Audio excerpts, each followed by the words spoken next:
안녕하세요. 한 달 만에 주택담보대출금리가 급등을 해서 0.52% 8월 17일부터 올라서 이제 난리가 났습니다. 이게 뭔가? 이걸 뭐 어떻게 생각해야 될까? 뭐 이에 대한 이야기를 좀 해볼까 하는데요. 사실상 대출을 너무 많이 받았다라는 거죠.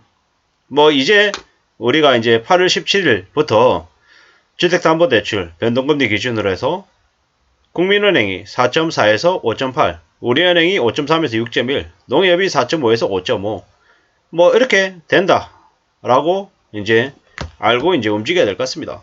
뭐 주택담보대출 뭐 한 4.5에서 6.1 정도다라고 이제 보면 될 것 같네요. 4.5에서 6.1이다. 이걸 이제 앞으로의 대출금리다라고 이제 생각하고 그에 대한 대비를 해야 될 거 아니에요. 뭐 0.5%씩 올랐습니다. 뭐 이게 9년 만에 최고 수준이라고 하는데요. 연 6%를 돌파한 주택담보대출 금리가 8%까지 오를 거다라는 건 그냥 당연한 얘기로 봐야 될 것 같습니다. 당연한 얘기로. 뭐 그러면은 앞으로 더 크게 부담해야 될 금리는 이자는 계산하면 이제 나올 거다라는 거죠. 뭐 생각보다 많이 올랐다라고 하는데 이는 이제 7월 달에 1.75에서 2.25, 0.5% 올린 그 여파죠, 여파. 뭐 이러다 보니까는 이제 5억 원을 주택담보대출을 빌린 사람의 1년 이자가 672만원 늘어난답니다. 뭐 1년에 월에 한 50몇만 원 오르는 거죠. 50몇만 원. 뭐 연 3%로 5억 원의 변동금리 주담대를 받았다. 사실상 5억 원의 대출을 받았다라는 것 자체가 사실 납득하기 어려운 겁니다. 이게 월 이자가 210만 원이었는데 이제는 266만 원으로 그냥 56만 원이 오는 거죠. 이게 이걸로 끝인가? 아니죠. 지금 현재 주택담보대출의 상당금리가 6%잖아요. 6%. 근데 이게 상당금리가 8%가 된다. 뭐 지금보다 한 2%가 더 오른다. 이러면 어떻게 되겠습니까? 210만 원이던 게 뭐 한 56만 원이 올라서 266만 원이 됐는데 이게 단순 계산하면 55 곱하기 4 하면 얼마입니까? 220이죠. 그러면 이자액이 210만 원이 어떻게 됩니까? 400만 원이 넘어간다는 얘기입니다. 에이 설마 그럴까? 라고 하지만은 실제로 그럴 수 있다라고 봐야 됩니다.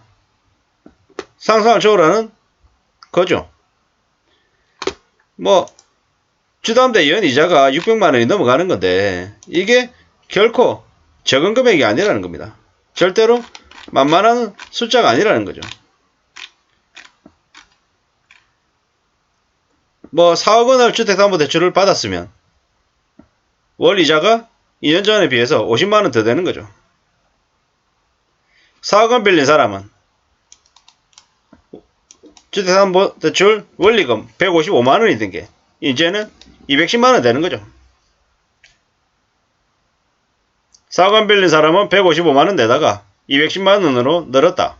대략 한 40만 원, 40몇만 원 늘은 거잖아요. 이것도 단순 계산하면 주택담보대출 최상단이 6%이던 게 연말 돼가지고 8% 되면 어떻게 됩니까? 40만 원이라 계산하고 하면 거의 뭐 나중에 이 원리금 상환 금액이 155만 원이 나중에 300만 원 된다라는 거죠.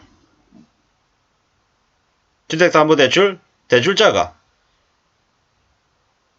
원리금을 150 몇만 원 내던 걸 나중에 300만 원 내면 어떻게 되겠습니까? 그냥 난리가 나는 거죠. 난리가 나는 겁니다. 이게 지금 그네들이 대출을 낸 사람들이 맞이하게 될 현실이라는 거죠. 꽤나 충격 아닙니까? 충격. 주택담보대출금리 상단이 지금 현재 8월 17일부터 6%가 됐다라는 거. 그리고 연말이 되면 최상단 기준으로 8%가 될 거다. 그냥 하단도 상단도 그냥 2%가 올라가는 거죠. 연말 되면. 그러면 지금 현재 8월 17일부터 주택담보대출금리가 한 0.5%가 올랐는데요. 이게 연말 돼가지고 2%가 더 오르면 아이구야. 그냥 끔찍한 거죠. 놀라운 거죠. 지금 주택담보대출 원리금 150만원 내는 사람이 연말에 300만원 낸다. 200만원 내는 사람이 400 낸다. 이렇게 계산하면 거의 맞지 않을까라는 생각을 해보는데, 참, 빚낸 사람도 어떻게 될까? 어떤 마음으로 지낼까? 뭐 생각만 해도 그냥 끔찍한 거죠. 그냥 놀라운 거죠. 사학대출에서 월 원리금이 220만원이 됐다. 저는 이제 지금 이제 220만원 됐든 150만원이든 게 뭐 220만원 됐다라는 그것도 놀랍지만, 그것보다 더 놀라운 건 연말 되면 이게 300만원까지 갈 수 있다라는 게 더 놀라운 거죠. 게다가 이게 내년에는요. 내년은 내년대로 더 오를 텐데, 사실상 이렇게 대출금리가 가파르게 올라서 대출 이자 부담이 상상을 초월할 정도로 늘어나는데, 저렇게 만든 이들이 누굴까? 누가 저렇게 그동안에 쉽게 대출을 하라고 부추겼을까? 이런 생각들이 드는 거죠. 아마 기득권들은 다 알았을 거다. 뭐 알면서 저렇게 부추겼을 거다라는 생각이 점점 더 드는 거죠. 나쁜 놈들인 거죠. 나쁜 놈들. 이번에 저렇게 걸려든 사람들은 삶이 어떨까? 그냥 상상을 초월하는 대충격에 휩싸이는 거죠. 헤어나기가 절대로 쉽지 않은 거죠. 무서운 거야, 무서운 거. 평생 아마 빚에 묶여서 살게 될 것 같다라는 거죠. 주택담보대출금리가 상단이 6%다. 연말 되면 8% 된다. 이게 전망이죠. 시장의 전망입니다. 시장의 전망.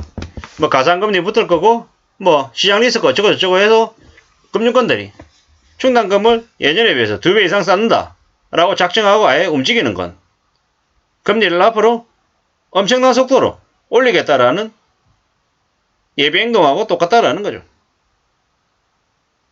아니 이자가 2배가 든다 그러면은 미치는 거죠. 근데 이자만 내는 걸로 끝나는 게 아니라 이제 원리금도 같이 상환해야 되는데 어떻게 하냐라는 거죠. 집값이 계속 유지가 되기도 어렵고 이미 호가만 올려져 있는 상태라 거래는 없고, 뭐 금매라도 팔 수 있으면 다행인데 그러지 못하니까 점점 더 파산과 경매로 이어진다라고 봐야 되는 거죠. 앞으로 2, 3년 뒤가 되면 어떤 일이 벌어질까요? 어떤 일이? 그냥 사람들이 못 기다려서 못 버텨서 나자빠지는 사람들이 속출할 거다라고 보는 거죠. 그동안에는 월 300만원 버는 이가 대출을 3, 4억을 너무 우습게 생각했습니다.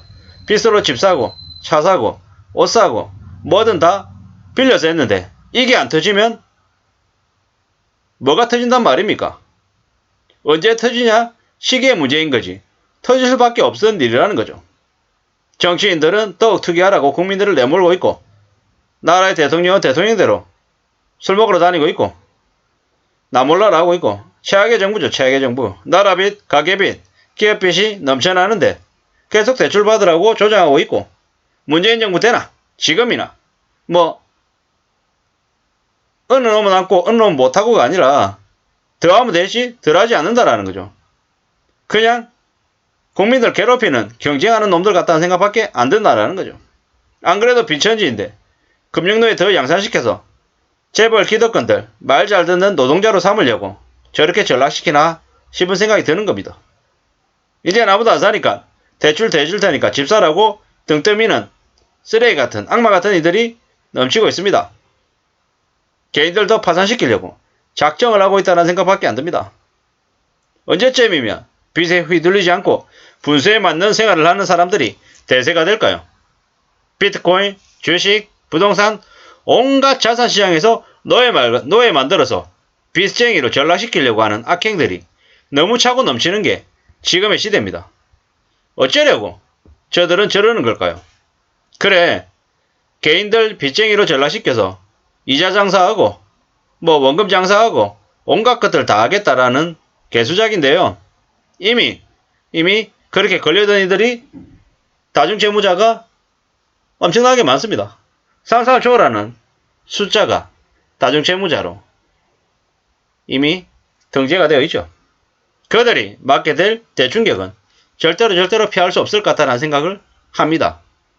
어떻게든 분수에 맞는 삶을 당연하게 생각하면서 악착같이 절약하며 살아야 되지. 안 그러다가 빚쟁이가 되면 언제든지 하청민으로 전락할 수밖에 없다는 말씀을 드리면서 마칠까 합니다. 감사합니다.